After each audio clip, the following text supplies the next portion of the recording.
Today is the 14th of April, 2019. It's a Sunday, and we're going to study SD47.11. SD volume 47, Sutta number 11. Actually, it's a set of suttas, a set of also verses by a number of monks with the same name, Uttiya. So the title of this chapter is a generic title. It's called Uttiya and Friends. Right? It's on page 105. Teachings related to monks named Uttiya. Okay? Now in the suttas we often find names of monks which are not unique. In other words, you have also other monks with the same name. Uttiya is one of them. Apparently, Uttiya probably is a personal name. In other cases, the monk or the audience is addressed by Gotra name. This seems to be popular in the Buddha's time. In fact, nowadays, I find that most Indians do not use their Gotra names. So you have to actually ask them what their Gotra or clan is. This is one of the kind of things I like to do if I meet a traditional Indian. I'll ask him what is his Gotra. So I've met a couple of Bharadwajas. I'm very happy to meet them. So this Bharadwaja, as you know, is a very well-known Gotra name or clan name in the Buddha's time. You have many Bharadwaja brothers and others who became arahats. And then you have another famous Gotra, that is Kondanya or Kaundinya. So it is also another Gotra name. Then of course you have Kashyapa. Okay, Kashyapa incidentally means tortoise. So these are the Gotra names. So you find these are well-known Gotra names in the suttas, and when you use Gotra names, of course, you're likely to have quite a few people too. Like Bharadwaja, there's so many of them, more than half a dozen. Interestingly, we rarely get the personal names of those monks. For example, the Bharadwaja brothers, they are all given nicknames, right? For example, there's one Bharadwaja who scolded the Buddha, so it's called scolding Bharadwaja, Akosaka Bharadwaja. Then there's another one, probably his brother, who performs rituals beside the river Sundarika, so it's called Sundarika Bharadwaja, and so on. Then you have names that reflect the family relationship. For example, Sariputta. Sari is the mother, Putta means son of Sari. So Sari here is a feminine word, mother's name. You have another one called Malunkia Putta. Probably is also the mother's name. So sometimes in the Burmese text, for example, you see the word is Malunkia with a long R. But very often when a word like that is in a compound, like Malunkia Putta, so the R is shortened, Malunkia Putta.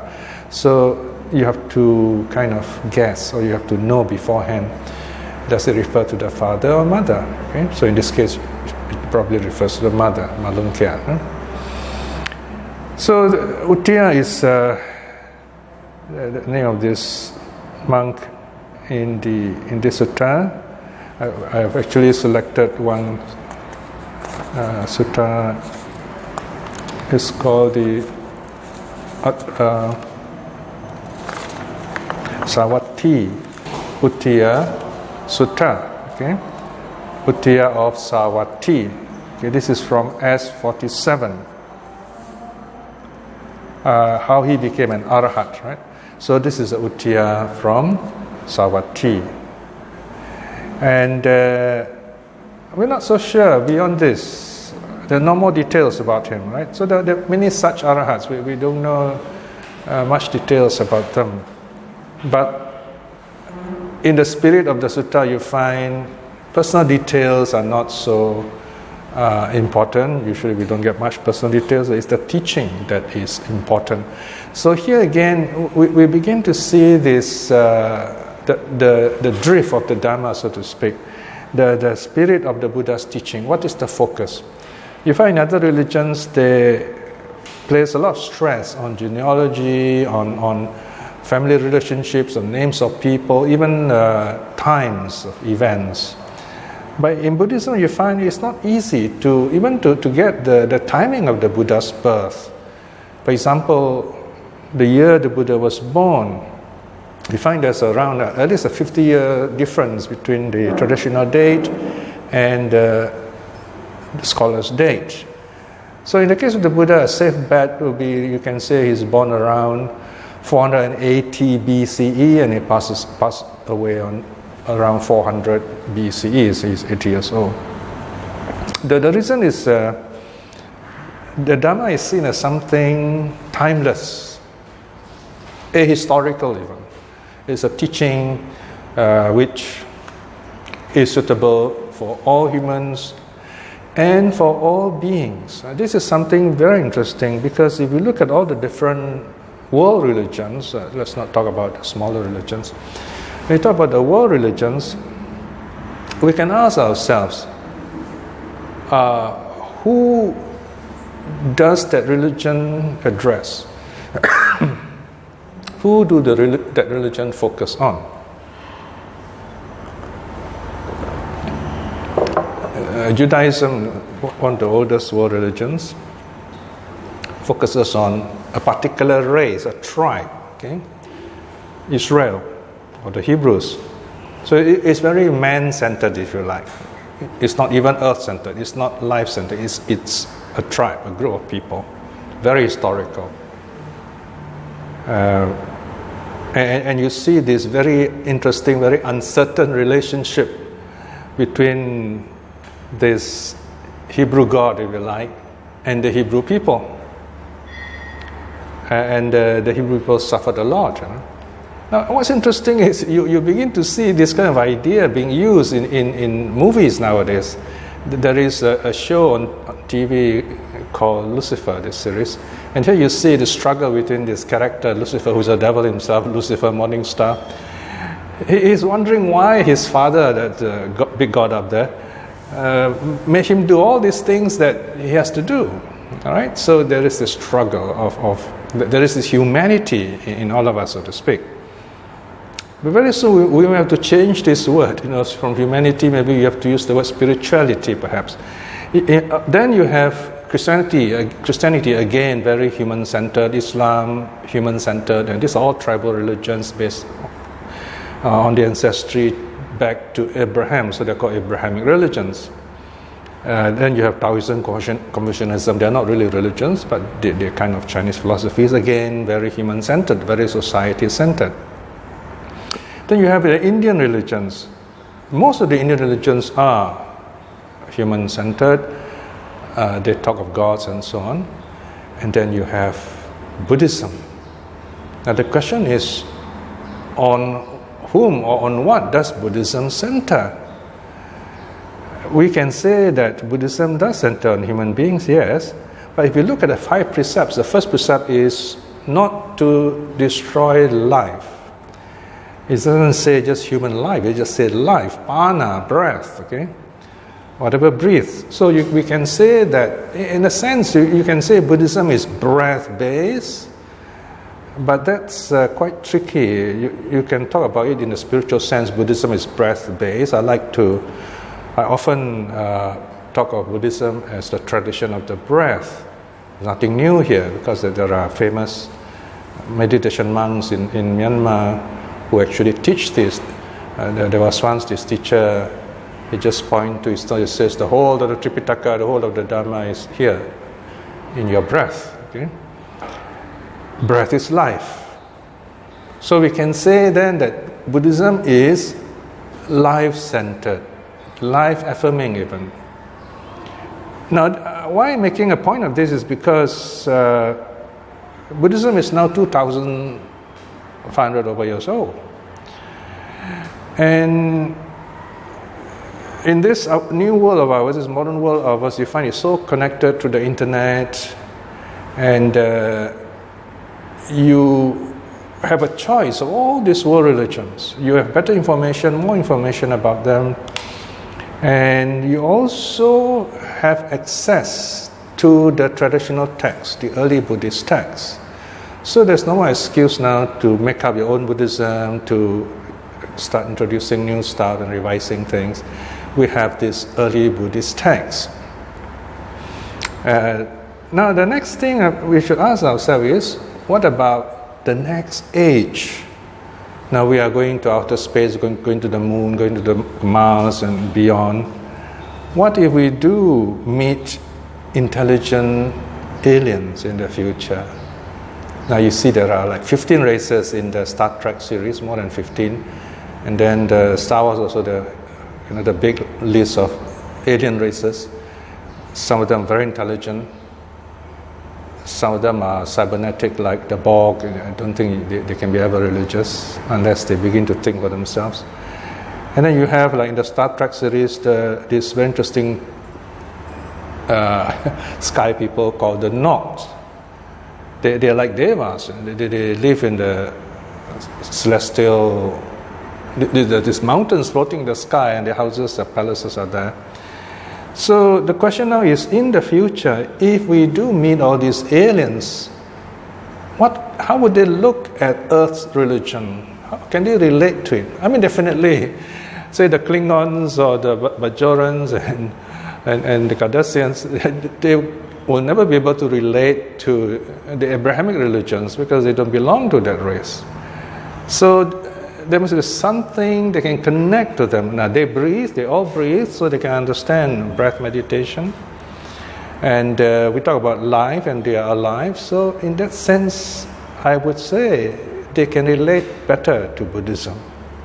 Right. So this is a bit about Buddhism and spirituality of Buddhism, and the future religion, if you like. Okay, now just coming back to this Sutra of ours. So you have these various Uttiyas here. In fact, on section 2.1, you can see there are 4 Uttiyas mentioned, sometimes also called Uttika. Okay, and the first Uttiya is from Sarwati, and you have this where our sutta is mention his name here. He has around 4 or 5 or 6 suttas to his name.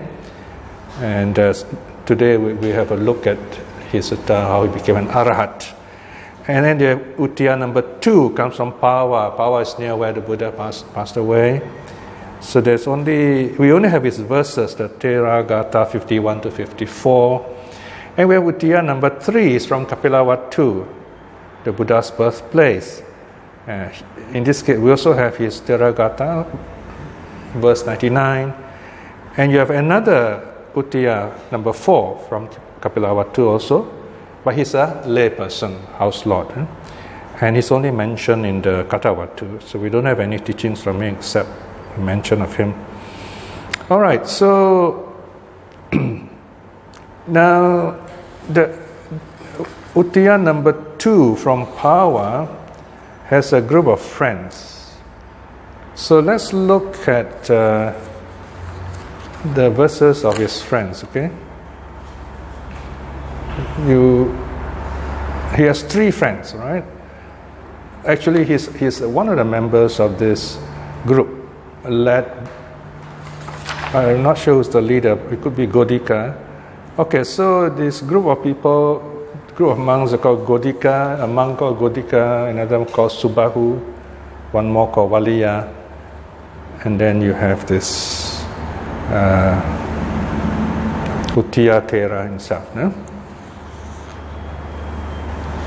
Okay, so let's look at his verses.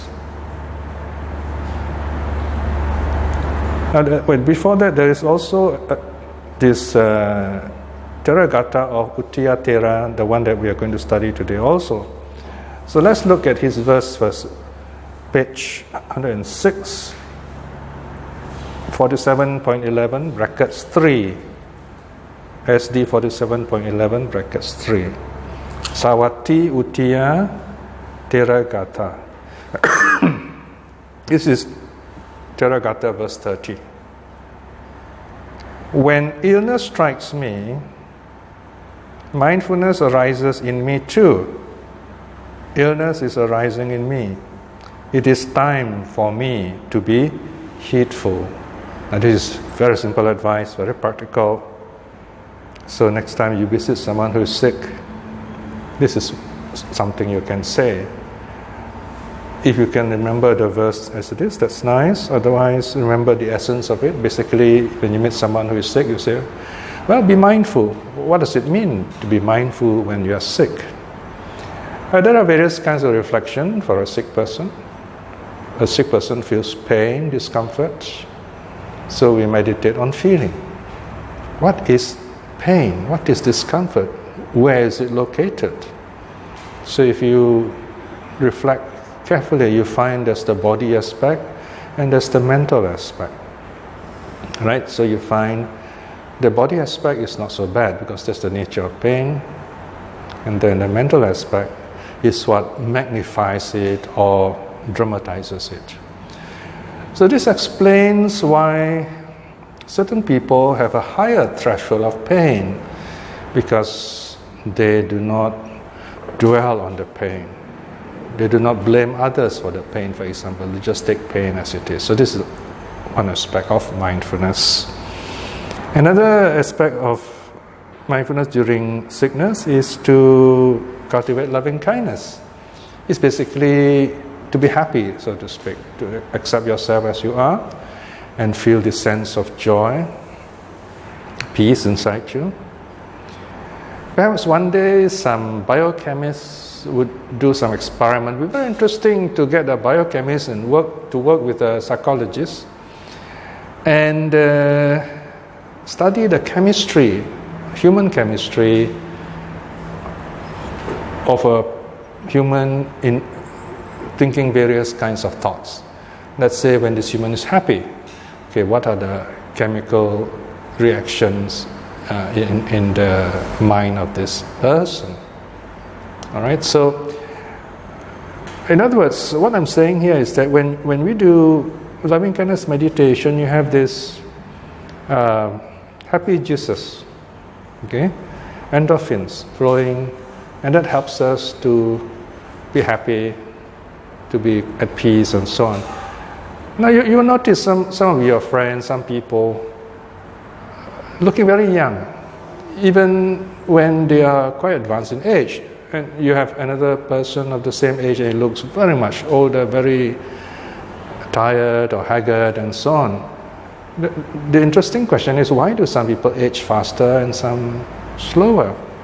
Now you find generally people who don't age so fast, people who they're pleasant, they're generally happy, they take things lightly, they're kind.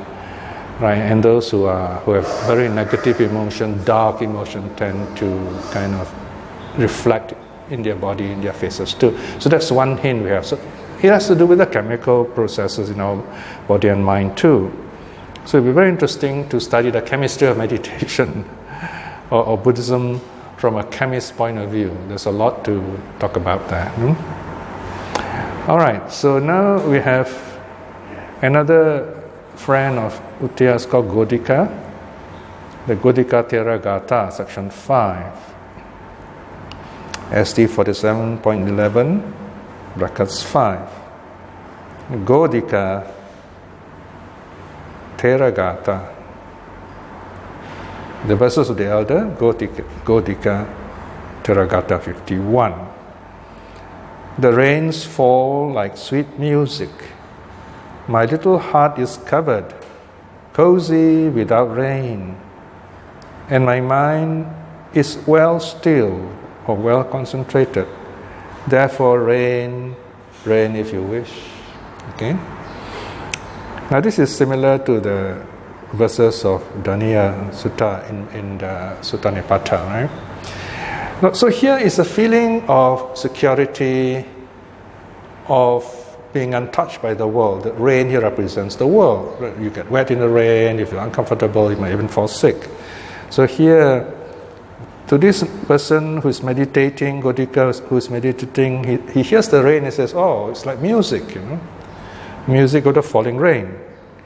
Why does he feel rain is like music? Because it's nature, maybe it's a warm night, a warm day, and he feels happy when he hears rain. And somehow rain does give us a sense of feeling of joy. Say for a farmer who has to grow crops, and the crops needs water, for example. Of course, we talk of timely rain. Here, Godika is happy because he is in his hut. He is safely meditating in the forest hut. And of course, we must assume that the hut is well made, well thatched, so rainwater doesn't go in. Very often, some of these huts are made of leaf. Okay? Of course, they would use large leaves. They kind of weave the leaves together. Locally, they would use palm leaves, like coconut tree leaves, because the leaves there are many of them in one shaft, so they will kind of pile that up together. That's one. And you have to touch them closely so that water doesn't go in, and the leaves point away so that the water will run off the roof. So his heart is well covered. So here, well covered is a symbolism for keeping the precepts. His mind is his senses are restrained, and his mind also is well controlled before it becomes free in meditation. So he's happy. So notice it says, my heart is covered, cozy, without rain. So the world out there is raining. So rain, in a sense, represents worldliness. And yet he says, sweet music. So because he hears the world is beautiful.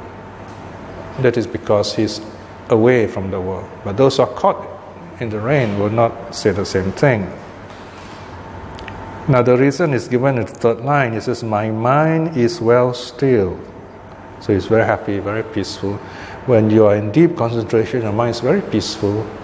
Even the slightest sound is very beautiful because your sense is stimulated. So he's talking as a meditator, in other words. Therefore, rain if you wish. Right? So he says, well, it doesn't matter to me what the weather is, I'm happy. Whatever suffering there is out there, it doesn't touch me. So this is a meditator's song. Then in section 6, you have Subahu. Subahu Teragata, the THA 52.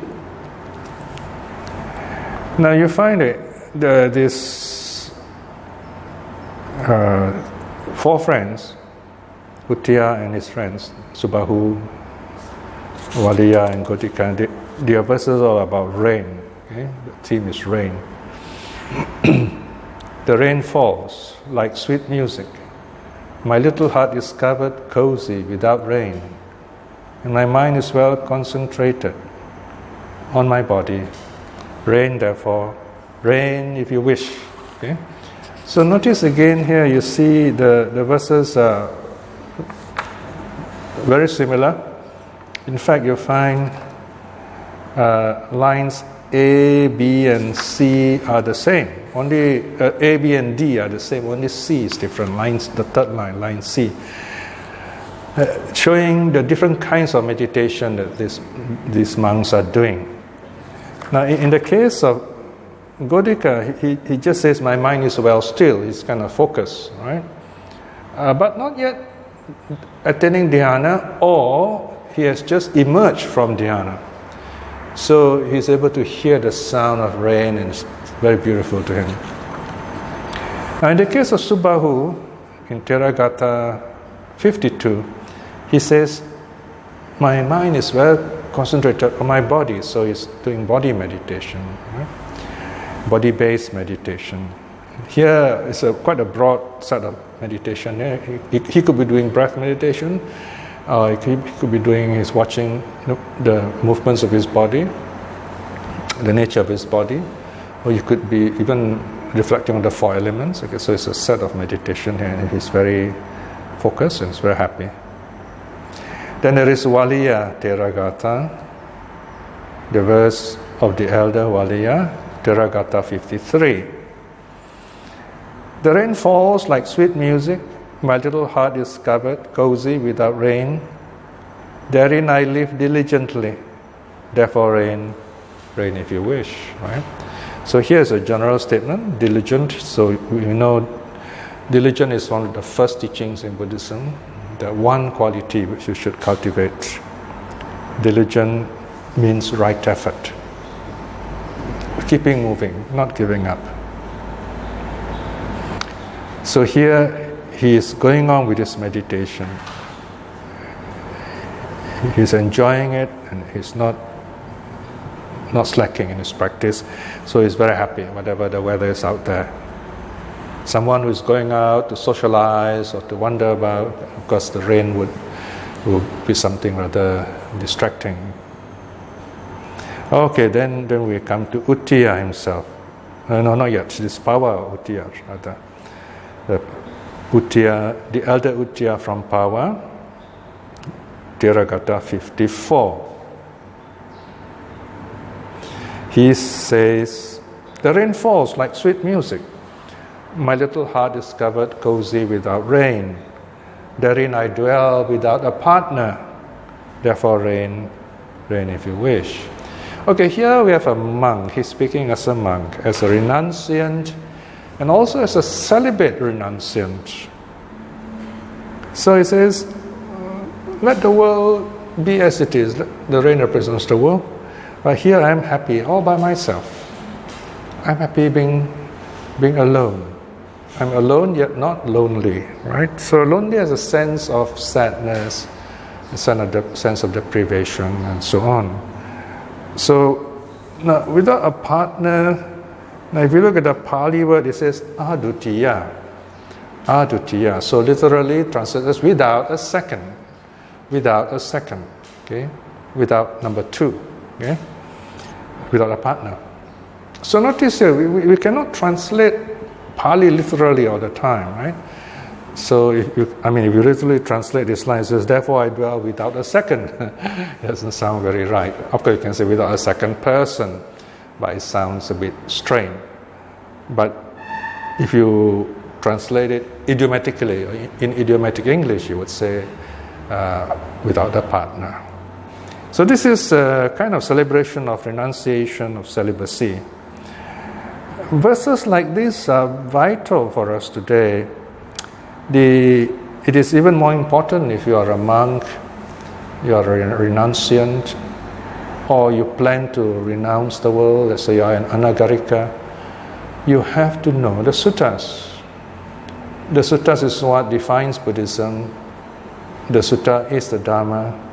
Because if you do not know the sutta, then you are in danger of being washed by the world's rain, or carried away by the floods of the world. We have Sinhalese missionaries in the US, for example, who make remarks like, they say, the way we see things in the US, we have to reconsider how we treat women, how the monks treat women. In other words, how the monks should not be too distant from women. And recently, there's even a photo from one of these monks hugging a woman. He holds this little placard, says free hugs, with a smile. And this is a very shocking picture to see a monk in monastic robes hugging a woman. It is something very clear in the rules. So number 1, it shows that this monk doesn't even know the very basic rule of being a monk. Take this line, for example, it says without a partner. Of course, we can say it's not just that one act. It's rather we have to consider what does it mean? What does this lead to? What next? So you find that once you are close to a woman, then this relationship is going to build up. The whole idea of the Vinaya is to set apart a monastic, a monk, from women, from the world. It's not that women are bad. Rather, it's a choice that the renunciant, that the monk has made. He has decided to take this path where he will transcend his senses, where he will rise above the 5 physical senses, especially sexuality, to go into deep meditation. Because the jhanas is an experience of the mind directly, the mind that is free from the body. And this kind of mind is so joyful and happy, and one who emerges from this kind of meditation, the mind is very clear and is able to see impermanence, suffering and non-self more clearly. But you need jhana for that, and to have jhana, your body must be free from the senses. To be free from the senses means also free from sexuality. So this is the purpose of being a monk, right? So we have this very essential spirituality in Buddhist practice, which a renunciant must be aware of. So this is the meaning of the phrase aduttiya, or this word aduttiya, without a partner. Now then we have SD47.11, brackets 9, Kapilavatu Uttiya Teragatha. Teragatha 99 here.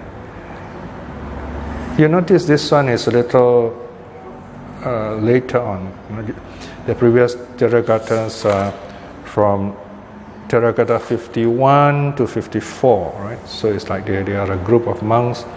So here we have a different, this monk is called by himself, Kapilavatu Uttiya Teragatha. Now his verse goes like this. Hearing a sound, his mind is confused, who attends to a pleasant sign. With lust, the mind senses and remains attached to it. His influxes grow. He continues in samsara. Right, so here we have this teaching, very broad teaching here, right? A kind of reflection on the Dharma in terms of renunciation. And here this elder is talking of renunciation in terms of sound. This is when we hear sound, when the mind sees it as pleasant, then you get caught up, you see, with it. Now, this word confused is very interesting, because when you say confused, the meaning in our head means, this mind gets muddled up, gets lost, right? Because it is fused together with this sign. The sign, by the way, is an idea that we make up, a projection of what we experience. So the mind is confused. Now, if you look at the word confused, I think it is a Greek here, Latin rather. Con meaning together, and fuse means to be melded, to be mixed. Right? So his mind is normal by itself. It is in this sound and is lost in it, thinking that it's very nice. Okay, and that is lust. Lust is what holds the mind, imprisons the mind in the sound. So the mind is lost to other experiences, in other words. The mind loses sense of itself, so to speak. And the mind's energy is all directed into this experience. Imagine you have these 6 consoles, you have the 6 monitors called eye, ear, nose, tongue, body, mind, right? And suddenly all the other 5 consoles just shut down. There's only one. The sound or ear console is working. So you do not know what's going on at the other 5, in the other 5 areas. So your security has been breached. So this is an example of lacking in mindfulness. So here, when a person is caught up with seeing sound as pleasant. What's the problem here is that it is the thinking that builds up, conception, jnana. There is this conception building up. That is the problem. Now there is a story in the Sakapana Sutta where you get Panchasika coming down with his veena. He plays music to the Buddha while the Buddha was meditating in a cave in northern India. And at the end of it's a love song, by the way, he was playing on his lute. The Buddha actually praises him. The Buddha says, "You have sung very well. The music is well played, and the lyrics are well sounded, if you like. In other words, the sound is clear and good, and the music flows with it." So he's talking about, if you like, the dynamics of the music. He's not talking about the mechanics of the music. He's not talking, say, "Wow, I like this music, it's very pleasant." Okay, he says it's properly sung. The words go with it. So here is where it's very important. We have to understand the difference between thinking and feeling. All right. If you think of the music, then you become attached to it in a negative way, right? But if you just feel it, it's the joy that you experience. Not really the music, so to speak. It's the joy that you experience. And when the music is finished, okay, the joy ends, so to speak. But then the memory of the joy is always with us. Now it's just like we recall Beethoven's symphony or Mozart's sonata, and we feel happy. All right, like that. We don't think about it, so to speak. So music is meant to be felt, not thought. Meditation is meant to be felt, not thought. So that's the link there, right? So here we see this Uttiya. He's saying that in the case of someone who is lost in sound, there's a lot of thinking going on, and from there you have craving arising. The mind is caught up with the senses. The mind is not free in itself. So because of that, the influxes grow. And this is the reason why I translate asava as influx rather than outflow, right?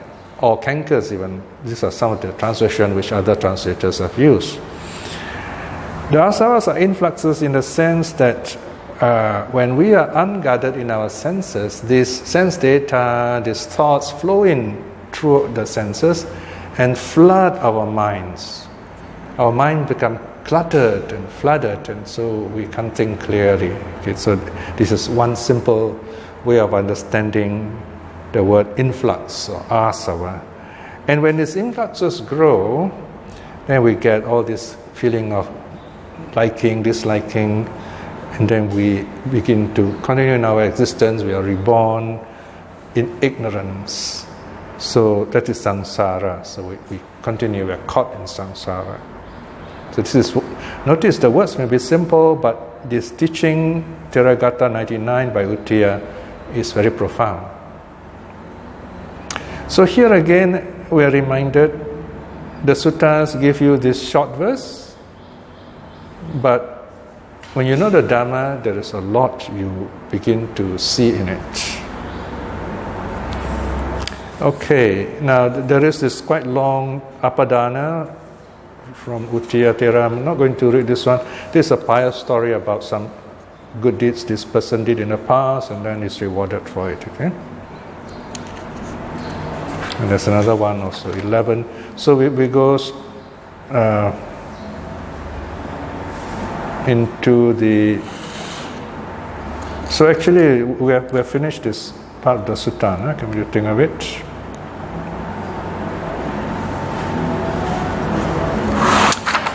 So let's see now this sutta. Any questions on this sutta? We have finished most of it actually. They're the key suttas of Uttiya. So basically, this series of verses show the group of monks. One of them is Uttiya, and they are meditating and they are reflecting on rain. It's one aspect. And you find another one. There are other monks with the same name, Uttiya, and they also became renunciants and they became arahats. Okay. And then we close with Sarwati Uttiya Sutta. This is the one which talks about Uttiya, the key person is from Sarwati.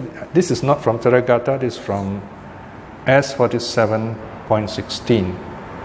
This on page 113. Is the paging correct? Is it 113?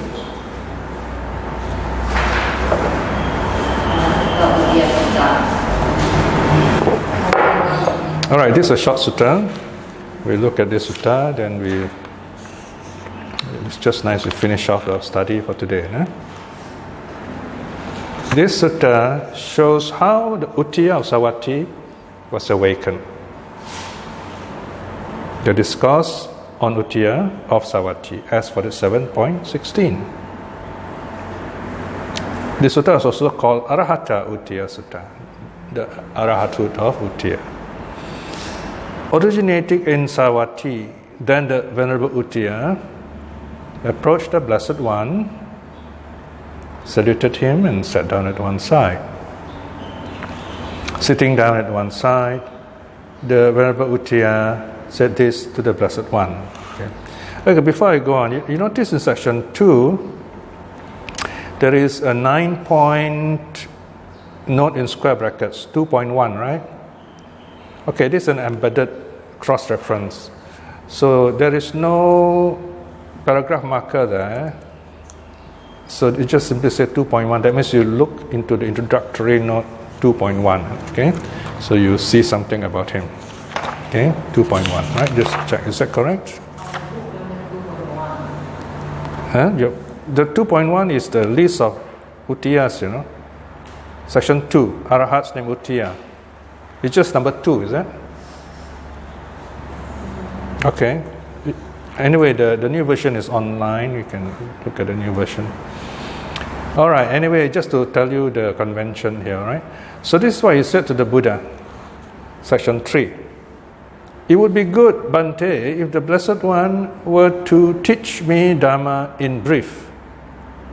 Having heard the Dharma from the Blessed One, I would dwell alone, aloof, diligent, executive, and resolute. Okay, this is a stock phrase, taking leave of the Buddha to go into retreat.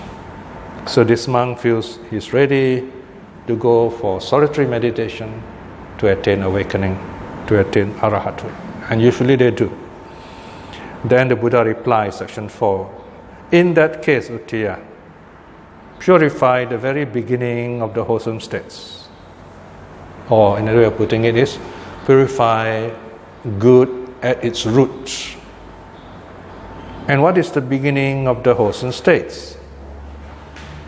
It is moral virtue that is well purified and view that is straight. Then, Uttiya, your moral virtue is well purified and your view is straight. Depending on that moral virtue, based on that moral virtue, cultivate the focuses of mindfulness, the four satipatthana. Okay? And then the Buddha defines the four satipatthana. Now here, the Buddha only mentions two key teachings, sila and ditti. It's very interesting, right? It doesn't mention the three training, it just say moral virtue, view. Moral virtue, sila, deals with our body and speech. This is the first training. In other words, before we do meditation, before we train the mind, before we cultivate the mind, we have to cultivate our body first. So a true practitioner must be bodily cultivated first, physically cultivated first, and then only he's able to be mentally cultivated. Bodily cultivated means morally virtuous. It means the body is restrained. Body is restrained means you keep the first three precepts. Not killing, not stealing, not committing sexual misconduct. And number 4 is speech, right? Body and speech.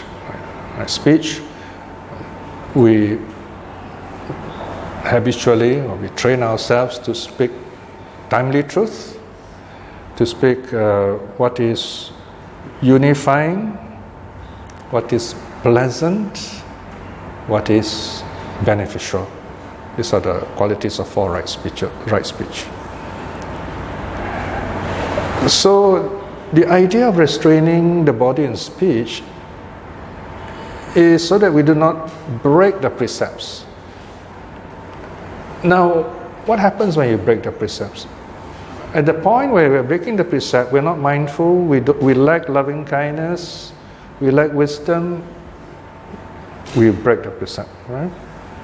And someone suffers as a result. Okay? Now, once you get into this very calm, peaceful state of meditation, or you're going to get into this calm, peaceful state of meditation, then you look back. Your mind is clear. Then you begin to recall the past. Okay? You begin to look back and say, oh dear, I have broken this precept. I've done something wrong, this and that. Okay?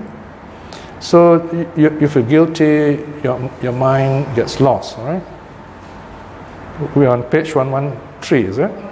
112. Yeah?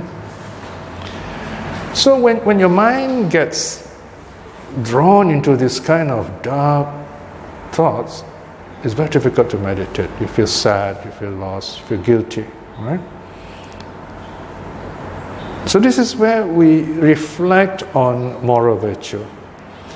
Now there's a problem here. I mean, it's not like from day one until now, we'll be keeping the precepts. So, or you have to think of all the actions. It's not like that. When you're meditating, you think of those moments that you have kept the precept. Now this is one of those very moments, right? Listening to this sutta, sitting peacefully here. That is why it's very good to recite the 5 precepts. Take the 3 refuges, 5 precepts before listening to the Dhamma. So you reflect, when you're going to meditate, so you reflect, you say, okay, I've been listening to the sutras, or I have attended certain retreats, and during that period, I have kept the precepts completely. We have not broken any of the precepts, okay? Even for 1 hour, like now. So you feel happy when you think of that. That's called Silanusati, recollection of moral virtue. And from there you go on to cultivate concentration. You go deeper, right? So this is how we train the mind to be happy. So moral virtue, well purified, then the view is straight. Your view doesn't go haywire here and there. You can look straight, right into true reality. And how do we look into this? What are our tools to look into true reality? They are called the 4 focuses of mindfulness. And here the Buddha defines us in this well-known set of teachings. What are the 4? What is Satipatthana? Right? This is section 7. What are the 4? Then you see the small caps. This is the subtitle, okay? Contemplating of the body. Here, Uttiya, dwell exertive, clearly aware, mindful, contemplating or watching the body in the body, removing covetousness and displeasure in the world. Okay, so this is the first passage. Make sure you understand this, and all the other 3 passages, they follow the template system. Only 1 word or 1 phrase changes. Right, so here in this training, you're going to go for a retreat, this is what you do here. Dwell, that means practice. Exertive, put in your effort, clearly aware, do not lose yourself, and keep yourself fully aware of what's going on. Watch the body as the body. Do not let your mind stray from it. Removing covetousness and displeasure. These are two opposites. Covetousness is the idea of being drawn to something that you like, something you think that you like. Displeasure is seeing what takes you away from that object of pleasure. So there's a like and dislike. This kind of ding-dong battle. This is the essence of the 5 hindrances that confuses us from our focus, right? In other words, the purpose of cultivating, of watching the body in the body, is to keep our mind focused. This is the body-based meditation, the most famous of which is breath meditation. So as you focus on the breath more and more, you watch the breath, you find hindrances fall away, distractions fall away, your mind becomes more focused. That's the meaning. Number 2, contemplating feelings. Here Uttiya, dwell, assertive, clearly aware, mindful. Contemplating feelings in the feelings, removing covetousness and displeasure in the world. So this, when your breath is settled, you feel happy, you feel good. So just watch those feelings, they're impermanent. Number 3, contemplating the mind. Here Uttiya, dwell, assertive, clearly aware, mindful. Contemplating the mind in the mind, removing covetousness and displeasure in the world. So once you let go of the thoughts, let go of feelings rather, the thoughts remain. You start thinking, did I do this? What happened here? Right, so those are thoughts. Again, you just let go of the thoughts. Notice, you do all this to remove covetousness and displeasure. You watch the body, letting go of liking, disliking. You watch feelings, letting go of liking, disliking. You watch your thoughts, letting go of liking, disliking. And then number 4, this is the most difficult one, contemplating dharmas. I'm not translated to English dharma. I use the word dharma because it's a broad sense here. The main one here is realities, which also can include teachings of the Buddha. Here, Uttiya, dwell, exertive, clearly mindful, contemplating dharmas in the dharmas, removing covetousness and displeasure in the world. So here, dharmas are, for example, Four Noble Truths, the mental hindrances. So as you meditate, these ideas will come to you, right? But these are special kind of ideas. They are real, okay? So again, you neither like them nor dislike them. You just let them come, let them go, let them rise, let them fall. This is where wisdom is arising inside you. Benefits of the practice, section 8. Uttiya, when depending on that moral virtue, based on that moral virtue, you cultivate the 4 focuses of mindfulness, then Uttiya, you will go beyond Mara's realm. You'll be free from the world. Mara has no hold on you because you attain jhana. Jhana blinds Mara. So the Buddha's teaching ends here actually. The Buddha says, well, if you are able to train yourself in moral virtue, you direct your views correctly, you are free from suffering. So there are many ways of saying this. You go beyond Mara's power. Then the Venerable Uttiya, being satisfied, rejoiced in the Blessed One's word, rose from his seat, and after paying homage to the Blessed One, keeping it on the right, departed.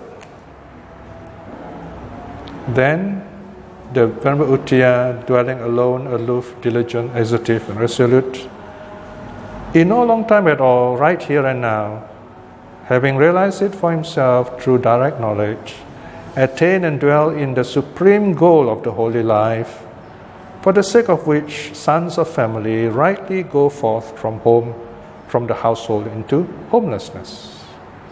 So this is the famous Arahathood pericope. Show that this monk has gone into meditation, and this is the purpose of being a monk, and he has succeeded. He directly knew birth is destroyed. The holy life has been lived. Done is what is to be done. There is no more of this state of being. Right? Notice this, no more, nothing more to be done. Right? So all those latest wrong views saying the Arahat still needs to practice are in direct contradiction to this teaching here. Right? So the Arahat is totally free from suffering.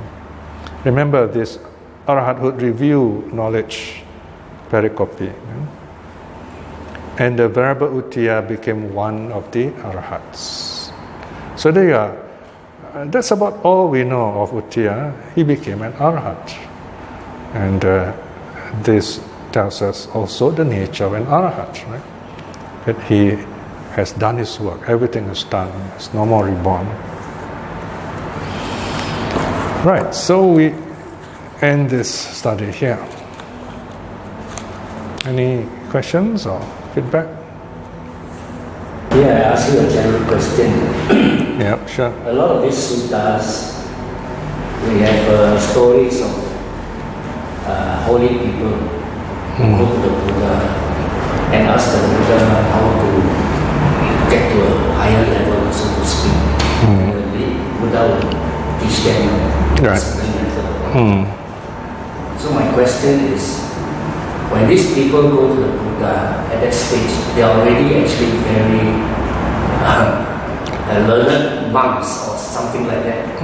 Not the casual kind of novice sort of thing. I don't know whether that impression is true. Yes. Because if you're a novice, all this may be a bit too high for you. As a rule, yes. As a rule, generally, here we are talking about someone who has gone through, say, 5 years tutelage. Tutelage is just like what you call the internship, you know. So that is learning the ropes, basically, how a monk lives, walks, and so on. And then studies the Dharma. That's why the 4 focuses of mindfulness given in brief. There's not much explanation there, you know, because the details are given in another long sutta.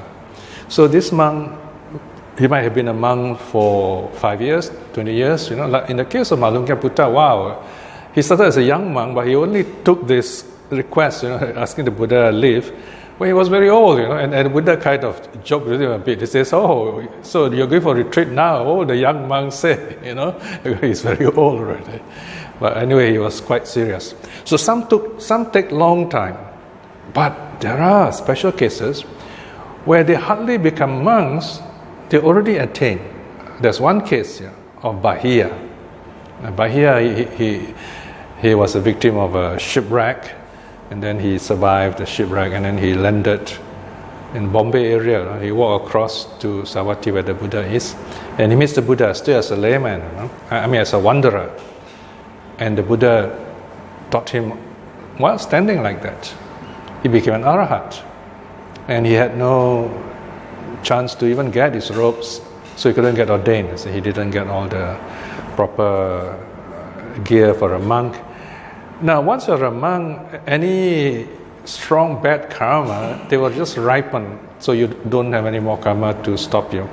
So in this case, this bad karma, there was this woman he had raped long ago, and she had vowed to kind of take revenge on him. So this woman's been born, either one version of the story says it's a goat, and another one says it's a cow with horns, you see. So this animal with horns kind of charged him and killed him, and so he died. But he died an Arahat. And as a layman Arahat, that's another interesting thing, right? So some of them, sometimes it can be quite fast.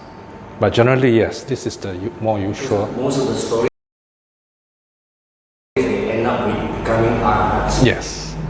So these are the people who have followed the flow, if you like.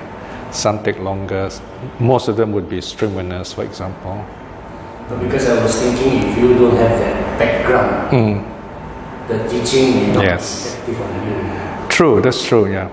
On the other hand, we just need one teaching to start with, that is impermanence. That's all. All right, you can forget about Abhidharma, all these deep teachings, but just impermanence. Keep that as part of your personal training. Whatever happens, tell yourself, what impermanence do I see in this? How is this a lesson in impermanence to me? And you see, it doesn't affect you like it would affect others who are not so wise. And then something else you notice in the overall pattern of life. The reflection of impermanence is your pathway, is your way to the path. We have not reached the path yet, but once you reflect this way, you reach the path of awakening, then kind of smooth flow. How long, of course, depends on your karma.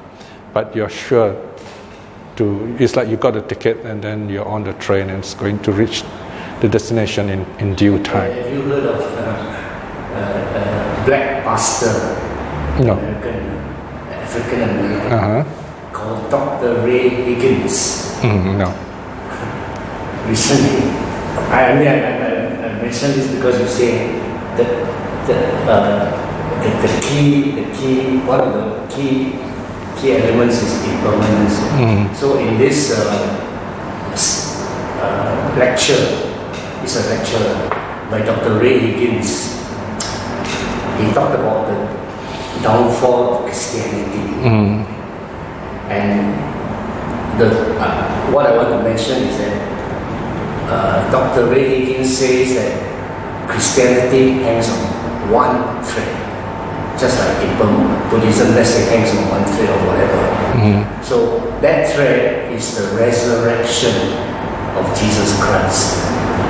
And he goes on to show that all this is nonsense, all this is all fiction. So he gives a lot of reasons, a lot of history going back to the Greco-Roman Empire, the Egyptian pharaohs, and this and that, to prove to you that all these are actually fictions. I mean, all this Easter, resurrection, Holy Communion, Christmas, all these Christian things. The additions, yeah. And he says that the one thread that Christianity hangs on is the resurrection. So as more and more people come to disbelieve this key thread, the religion. So your point is? So the point is, I'm trying to mention that if you want to single out one very fundamental element in either Buddhism, Hinduism, or Christianity, according to this pastor, that is the resurrection. Because sometimes we all believe in, let's say, the birth of Jesus Christ, which is more important. Yes, I think we should not generalize too much. Here, the idea is, what should I do for myself? That's what's important. Because sometimes we try to bring in too many things, it becomes difficult. Then our strength is lost. Then we keep on asking the same question decade after decade, one thing about reaching 70, you begin to look back and see some younger people you see some of them are really happy, mature, but some of them amazingly are just like when you first met them 50 years ago. They've not really changed. They are still narcissistic as before and so on. So the idea of change is very important in Buddhism. So we have to focus and tell ourselves, this is what I need, and this is the way that will bring me to a clearer understanding of what the Buddha taught. Other people can talk a lot of other things, that's fine. But what do I see in myself that can make all these decades I've lived meaningful for me? So this understanding of impermanence will show your life has been well lived. And when you look at others, you say, if only these people know this simple truth, they will be happier. They would not be frozen in their past, still as narcissistic children, despite their professional qualifications and so on. So, you know something that they do not know. And of course, if people come to you and ask you, then you find they benefit, especially when they come to you with an open mind. See? So you must be ready with this truth. And we must not water down this truth. Then they have too many things to think about. They already have their own views, so it's very difficult for them. That is why I always focus what I teach, you see, so that you don't go back and then you ask yourself, what did he say? Whereas here, you know very well what I try to say is impermanence, that's it, So focus. Now is the time that we focus our ideas so that we can practice. And with that practice, we'll make our life really full. We look back as something to celebrate. Okay? All right, anything else? And now we end here, huh? Okay, so we are more than halfway through this book, right? Okay, let us just close with a short reflection. Every week, every time we come for this study, time passes, and we have this opportunity to recall all that we have learned. We try to see a common thread, a kind of key idea that will help us enrich our lives, give us a clear vision of how to move ahead. And this is the idea of impermanence, reflecting on impermanence. In a sense, all the major world religions do see some kind of impermanence, but it's a matter of how we deal with this. The idea is to see this impermanence as part of our actual life itself. Then we begin to grow, because growth itself is an experience of impermanence. Reflecting in this way is very good mental karma, but the power of this good karma and the three jewels, may we be blessed with good health, happiness, and the courage to at least aspire to stream winning in this life itself. May our supporters, our family, loved ones and friends to be well and happy in the Dharma.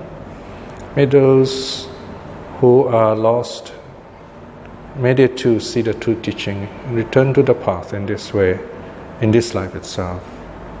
May all beings be well and happy.